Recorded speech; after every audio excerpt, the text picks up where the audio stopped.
ये नेपल्स ना मुझे रोहिणी जैसा लग रहा है. It reminds me of Delhi. और ना स्टेशन इंद्रलोक है. इंद्रवाद ताई और खुलेंगे. जेब कतरों से सावधान.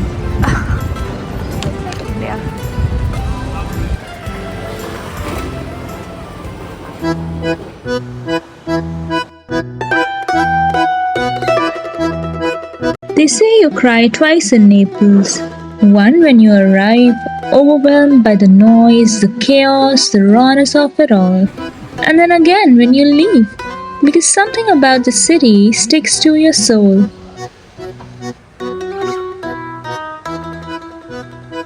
Well, I cried when I had one of the famous pizzas here, but you'll have to wait before we get there.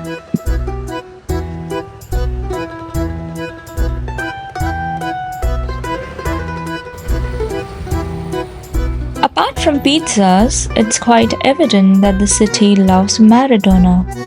You cannot walk 10 minutes in Naples without seeing Maradona's face, it seems.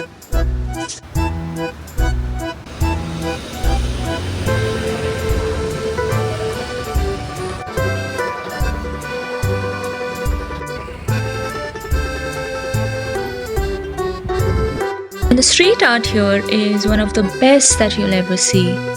It's like an open art gallery.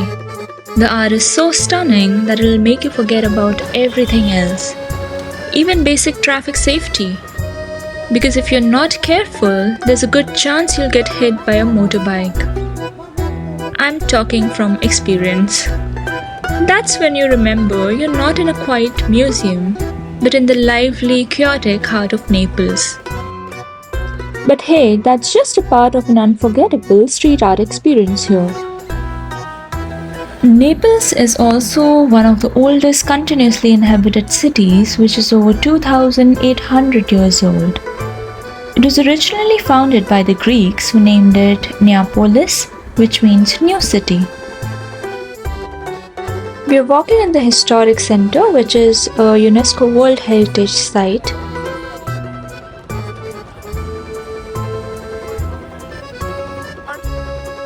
This area offers one of the most authentic expressions of the day-to-day Naples life.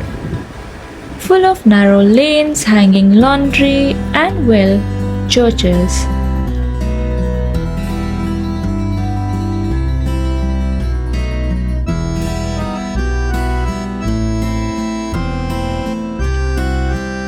We are inside the Duomo Di Napoli now, and we are immediately surrounded by centuries of history.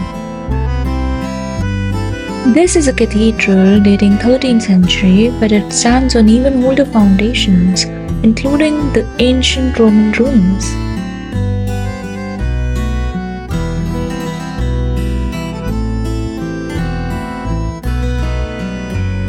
Look at the ceiling of the main nave, rich with golden frames, Baroque paintings. Every detail feels alive here.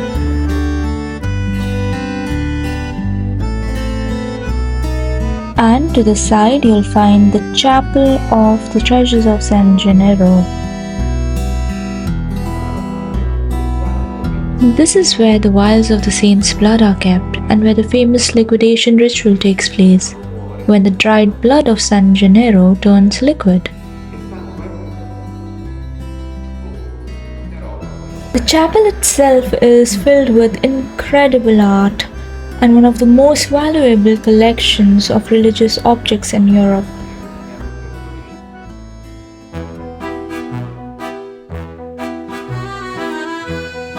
At this point we were tired and just wanted to grab some things from the supermarket and head to our Airbnb. Another special thing about some of these Airbnbs in Naples is that they're located at certain locations where the exterior of the building is a complete wreck, but as soon as you go inside, you'll realize that it's the complete opposite.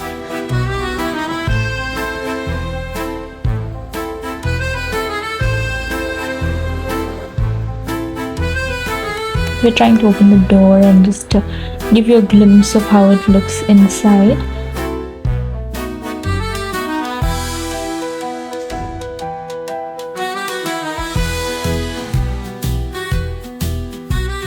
Stepping inside the quarter, it looks so clean and green. There's like a big courtyard and a parking space.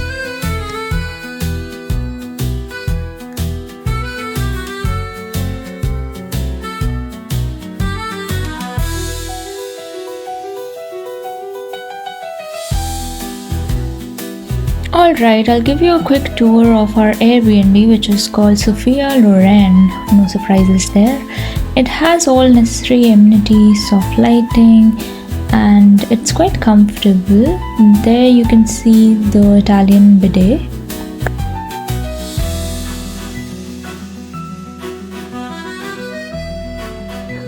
The view from here is absolutely stunning. You can see the beautiful skyline, the domes of Napoli, and one night they were bursting firecrackers. I'll try to put a video of that.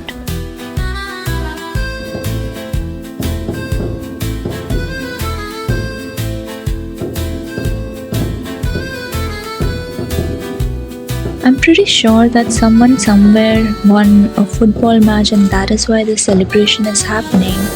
But let me know your theory in comments below.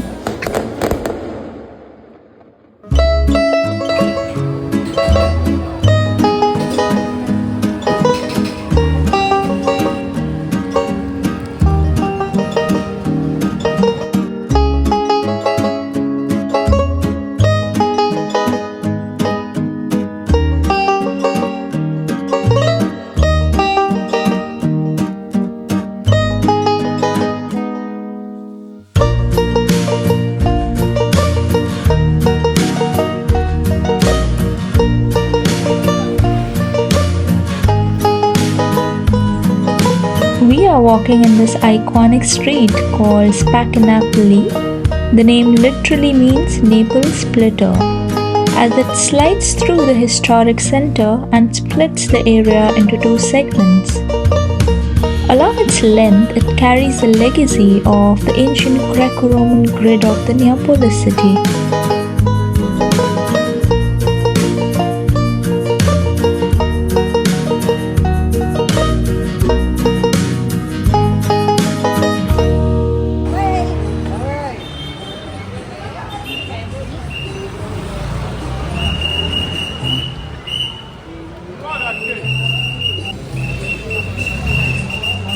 And now begins our hunt to find the best pizza in the world.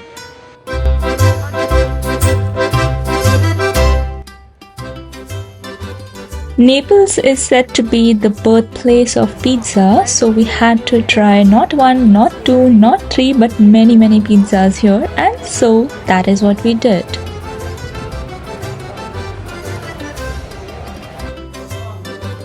We are inside La Antica Pizzeria de Michel, which is the place where Julia Roberts' film Eat, Pray, Love was shot.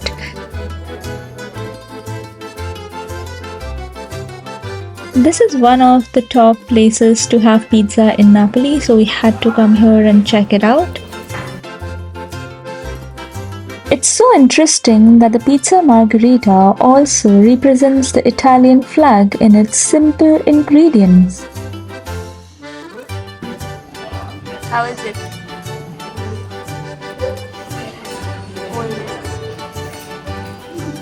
one we had Earlier. Turns out the pizza we had earlier was better, so we have come here again. This is actually a small cafe we found near the streets of our Airbnb. We came here on the first day to grab a pizza because we were very hungry and it was so good. So we had to come here again just to make sure that it was not because of our extreme hunger that we loved it. And the food was delicious. We tried pasta, we tried pizza, coffee, everything was perfect here.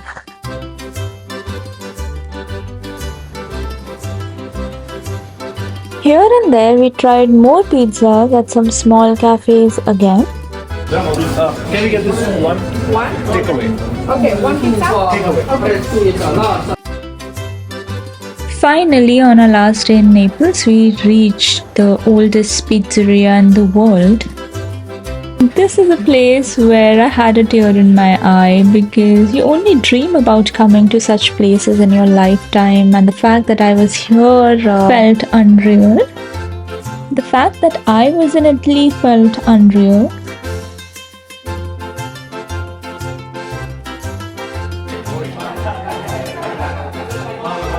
They had an open kitchen. You could actually see the entire process of making the pizza in front of you.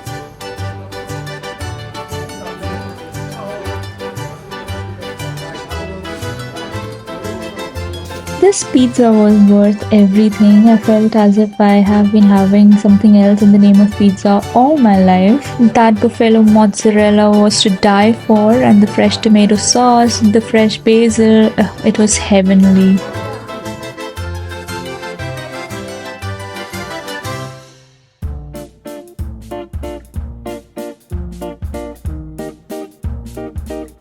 This is the port of Napoli. If you want to take a ferry towards the south of Italy or one of the islands, you can take it from here.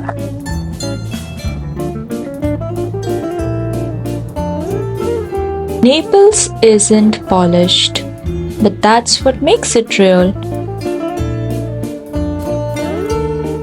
Here in the narrow streets, spontaneous jazz and folk sessions spill into the square.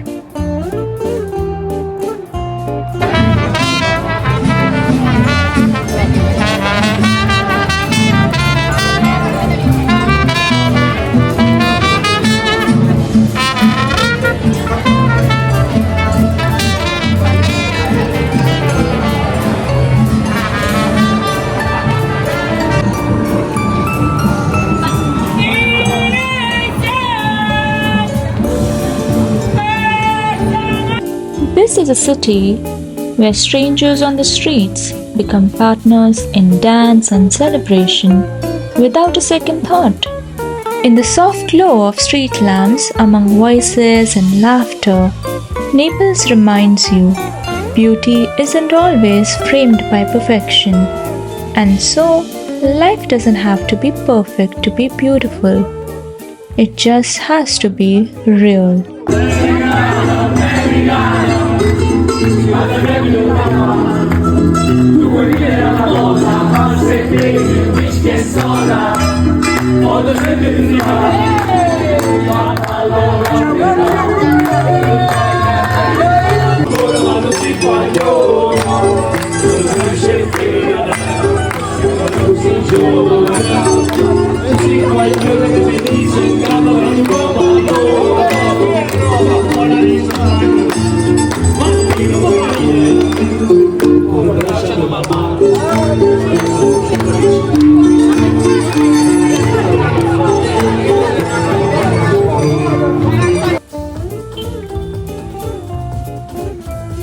So thank you, Naples, for your chaos, your kindness, your art, your music, your fire, and your heart.